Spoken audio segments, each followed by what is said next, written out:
Hi friends, welcome to our channel. Today our mathematical puzzle is ఇక్కడ ఒక problem ఇచ్చారండి.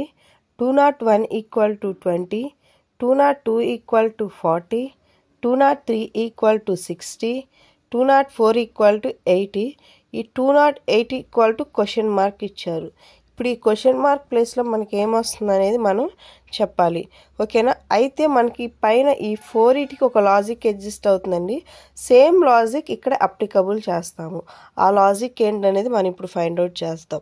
ఇక్కడ ఇచ్చిన ప్రాబ్లమ్ని జాగ్రత్తగా అబ్జర్వ్ చేస్తే ఇక్కడ అన్నిట్లో ఫస్ట్ టూ డిజిట్స్ అనేవి కామన్గా ఉన్నాయి. 20 20 20 20 20. ఓకేనా?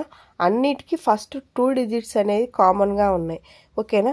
ఈ ఫస్ట్ 2 డిజిట్స్తో సెకండ్ అంటే థర్డ్ డిజిట్ ఉంది కదా మనకి, ఆ థర్డ్ డిజిట్తో మనం మల్టిప్లై చేయాలి.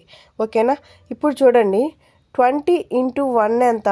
20, 21 జార్ 20, 22 జార్ ఎంత? 40. ఓకేనా? 23 జార్ ఎంత? 60, 24 జార్ ఎంత? 80.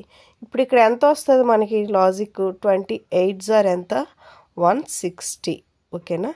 The answer will be 160. ఇక్కడ ఏం లేదండి, అగైన్ ఒకసారి లాజిక్ చూద్దాము.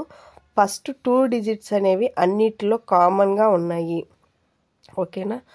ఆ ఫస్ట్ 2 డిజిట్స్ని థర్డ్ డిజిట్తో మల్టిప్లై చేయాలి. ఓకేనా? 21 జార్ 20, 22 జార్ 40, 23 జార్ 60, 24 జార్ 80, 28 జార్ ఎంత? 160. The answer will be 160. ఓకేనా? మీకు ఈ వీడియో నచ్చినట్లయితే లైక్ చేయండి, షేర్ చేయండి అండ్ సబ్స్క్రైబ్ చేయండి. Thank you for watching.